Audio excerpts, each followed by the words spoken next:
একটি বিশাল জাহাজ, যাকে বলা হয়েছিল অডুবনীয়। কিন্তু কয়েক মিনিটের মধ্যে সব কিছু বদলে গেল। একটি বরফখণ্ড, একটি ভুল সিদ্ধান্ত, আর হাজার মানুষের মৃত্যু। এটাই টাইটানিকের শেষ রাত।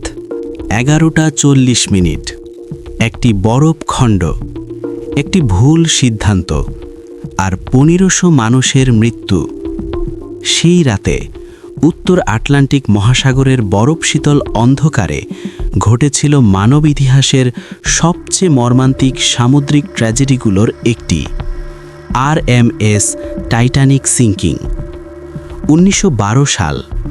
মানব সভ্যতা তখন প্রযুক্তির নতুন উচ্চতায় পৌঁছেছে, আর সেই গর্বের প্রতীক হিসেবেই তৈরি হয়েছিল বিশ্বের সবচেয়ে বড় এবং বিলাসবহুল জাহাজ, RMS টাইটানিক।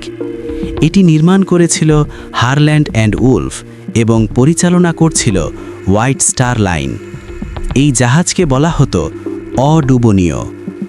10 এপ্রিল 1912 ইংল্যান্ডের সাউথহ্যাম্পটন বন্দর থেকে যাত্রা শুরু করে টাইটানিক। পরে এটি থামে চারবোর্গ এবং কুইন্সটাউনে। তারপর শুরু হয় বিশাল আটলান্টিক পাড়ি, গন্তব্য নিউ ইয়র্ক সিটি। জাহাজে ছিল প্রায় 2200 মানুষ, ধনী ব্যবসায়ী, অভিজাত পরিবার এবং হাজারো অভিবাসী। কেউ বিলাসিতার আনন্দে, কেউ নতুন জীবনের স্বপ্নে। টাইটানিক ছিল এক ভাসমান প্রাসাদ, ঝলমলে ঝাড়বাতি, বিশাল ডাইনিং হল, সঙ্গীত, নাচ, বিলাসিতা। প্রথম শ্রেণীর যাত্রীরা যেন রাজা রানীর মতো জীবন কাটাচ্ছিল, কিন্তু একই জাহাজে তৃতীয় শ্রেণীর যাত্রীরা ঠাসাঠাসি করে থাকত। একই জাহাজে থেকেও তাদের পৃথিবী ছিল সম্পূর্ণ আলাদা। 14 এপ্রিল দিনভর একের পর এক সতর্ক বার্তা আসে। সামনে বরফখণ্ড রয়েছে।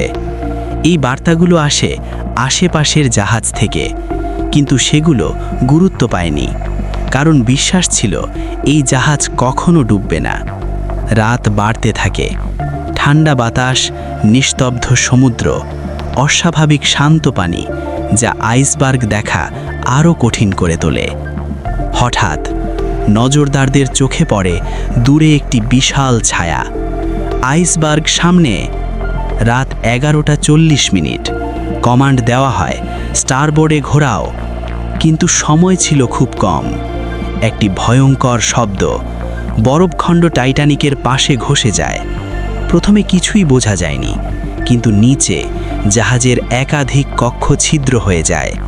পানি ঢুকতে শুরু করে দ্রুত। ইঞ্জিনিয়াররা বুঝতে পারে এই জাহাজ আর বাঁচবে না, কিন্তু উপরে মানুষ তখনও নাচছে, গান করছে, কেউ বরফ নিয়ে খেলছে। কেউ জানে না মৃত্যু খুব কাছে। কিছুক্ষণ পর ঘোষণা আসে, লাইফ বোটে উঠুন। প্রথমে কেউ গুরুত্ব দেয় না, কিন্তু ধীরে ধীরে আতঙ্ক ছড়িয়ে পড়ে। সবচেয়ে বড় সমস্যা ছিল লাইফবোট যথেষ্ট ছিল না। মাত্র 20টি লাইফবোট, যেখানে প্রয়োজন ছিল আরও অনেক বেশি। নারী ও শিশুদের আগে তোলা হচ্ছিল। অনেক পুরুষ চুপচাপ দাঁড়িয়েছিল, নিজের পরিবারকে শেষবারের মতো বিদায় জানিয়ে। জাহাজ ধীরে ধীরে হেলে পড়তে শুরু করে। পানি ডেকে উঠে আসে। মানুষ দৌড়াচ্ছে, চিৎকার করছে। বিশৃঙ্খলা ছড়িয়ে পড়ে সর্বত্র। এই বিশৃঙ্খলার মাঝেও সঙ্গীত শিল্পীরা বাজাতে থাকে একটি শান্ত সুর, যেন মৃত্যুর আগে শেষ বিদায়। রাত 2:20। টাইটানিক 2 ভাগে ভেঙে যায়। তারপর অন্ধকার সমুদ্রের গভীরে হারিয়ে যায় চিরতরে। বরফ ঠান্ডা পানিতে হাজারো মানুষ, চিৎকার, কান্না, কিন্তু খুব দ্রুতই সব নিস্তব্ধ হয়ে যায়। সেদিন 1500-র বেশি মানুষ প্রাণ হারায়। কয়েক ঘন্টা পর RMS কার্পাথিয়া এসে বেঁচে যাওয়া মানুষদের উদ্ধার করে। মাত্র 700 জন বেঁচে যায়। আজও সমুদ্রের তলদেশে শুয়ে আছে টাইটানিক, একটি নীরব স্মৃতি, একটি সতর্কবার্তা। মানুষ যতই শক্তিশালী হোক, প্রকৃতির সামনে সে সব সময়ই দুর্বল।